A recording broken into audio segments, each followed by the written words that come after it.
Saudara-saudari yang dikasihi oleh Tuhan Yesus Kristus, selamat bertemu kembali dalam program Arus Hayat Voice.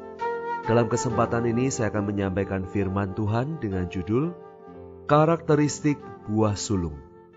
Pembacaan Alkitab diambil dari Wahyu pasal 14 ayat 1, 4, dan 5. Dan aku melihat, sesungguhnya anak domba berdiri di Bukit Sion, dan bersama-sama dengan dia 144.000 orang, dan di dahi mereka tertulis namanya dan nama Bapanya.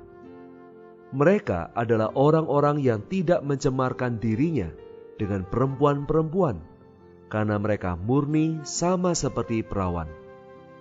Mereka adalah orang-orang yang mengikuti anak domba itu kemana saja ia pergi.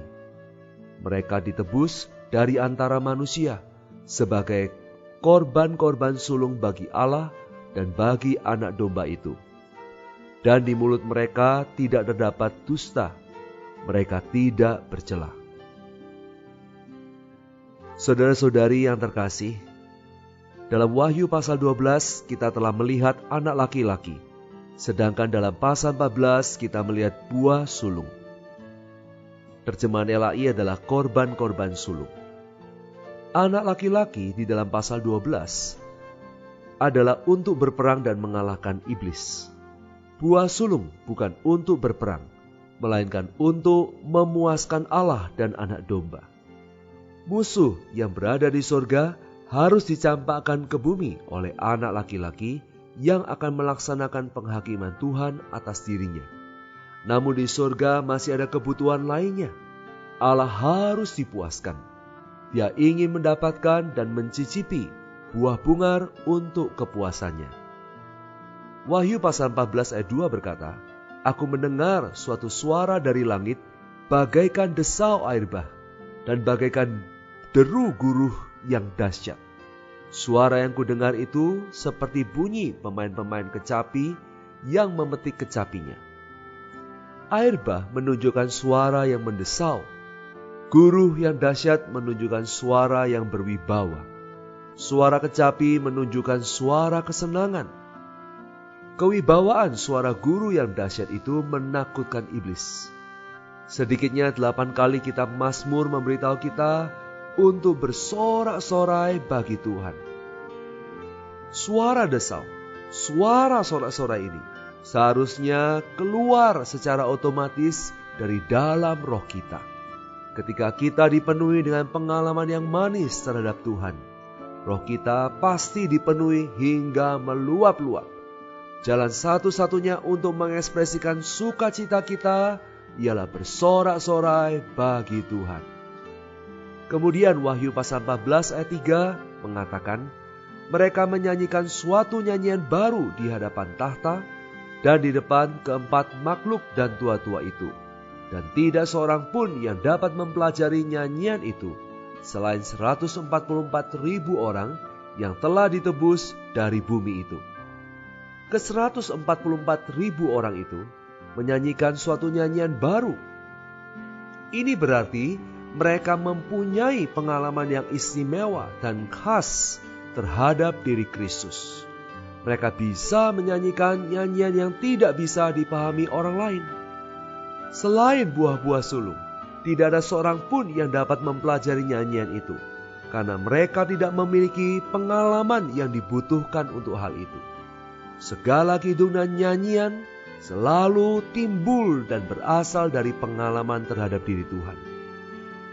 Kemudian di dalam Wahyu pasal 14 ayat 4 menyebutkan bahwa buah bungar itu tidak mencemarkan dirinya dengan perempuan-perempuan, karena mereka murni sama seperti perawan. Keperawanan dalam ayat ini tentu mengacu kepada perihal membujang yang dibicarakan oleh Tuhan di dalam Injil Matius pasal 19 ayat 11-12. Menurut 1 Korintus pasal 7 ayat sampai 34 dan ayat 37, prinsip yang sama bukan hanya berlaku untuk para saudara, tetapi juga dapat diterapkan untuk para saudari.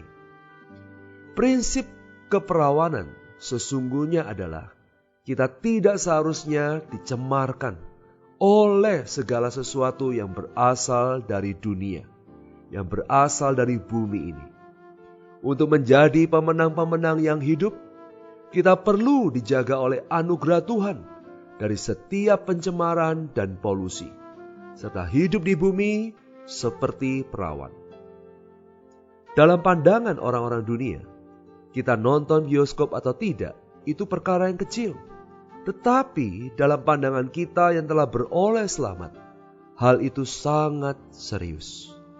Kita harus menempuh hidup dengan suci dan murni. Kita, baik saudara maupun saudari, perlu mengikuti prinsip di dalam ayat 4, yaitu menjaga keperawanan kita, berharap kepada Tuhan demi anugerahnya, menjaga kita bagi dirinya sendiri. Kita perlu berdoa kepada Tuhan. Tuhan, untuk kepuasan-Mu, aku ingin matang lebih dahulu. Aku ingin ke sorga bagi kepuasan-Mu. Tuhan, selama aku bisa memuaskan-Mu, tidak ada bedanya aku ini tinggal di bumi atau di sorga. Jika kita sudah terbiasa akrab di hadirat Tuhan, maka soal pengangkatan bukanlah sesuatu yang mengagetkan, bukanlah sesuatu yang tiba-tiba, bukanlah sesuatu yang mengherankan, karena itu merupakan pengalaman kita yang biasa selama tahun-tahun hidup kita. Mereka itu berdiri di Bukit Sion bersama anak domba. Inilah para pemenang yang masih hidup. Kemudian Wahyu pasal 14 ayat 5 menambahkan bahwa buah bungar itu di dalam mulut mereka tidak terdapat dusta. Menurut Yohanes 8 ayat 44, dusta adalah ekspresi dan perwakilan iblis. Iblis adalah bapa semua pendusta, dan dusta berasal dari dia. Di dalam mulut pemenang tidak terdapat dusta. Ini menunjukkan bahwa mereka tidak mengekspresikan kadar iblis, dan mereka tidak ada sangkut pautnya dengan diri iblis. Jika kita menempuh hidup yang mengasihi Tuhan, tidak akan ada dusta atau kepalsuan yang keluar dari mulut kita. Jika ya, kita katakan ya. Jika tidak, kita katakan tidak. Buah-buah sulung itu tidak bercela. Ini menunjukkan bahwa mereka tidak bercacat, tidak berkerut dan sempurna di dalam kekudusan Allah. Seperti yang dikatakan dalam Efesus 5 ayat 27. Mereka secara mutlak dikuduskan bagi Allah dan seluruhnya dijenuhi oleh Allah, baik roh, jiwa maupun tubuh mereka. Ini yang disebutkan di dalam 1 Tesalonika 5 ayat 23. Ke-144.000 buah-buah sulung itu mengikuti anak domba itu kemana saja ia pergi. Jadi bukan anak domba yang mengikuti kita, melainkan kita yang mengikuti dia kemana saja ia pergi. Semoga kita semua belajar pelajaran mengikuti Tuhan kemana saja dia pergi. Mari kita berdoa. Tuhan Yesus, kami adalah milik-Mu dan kami telah bersatu dengan Engkau. Tuhan, kami rindu mengalami-Mu lebih intim dan lebih mesra.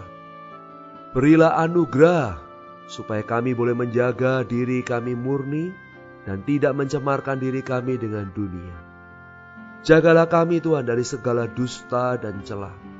Kami mau mengikuti Engkau kemana saja Engkau pergi. Jadikan kami Tuhan buah-buah sulung yang diangkat bagi kepuasan. Di dalam nama Tuhan Yesus kami berdoa dan mengucap syukur. Amin.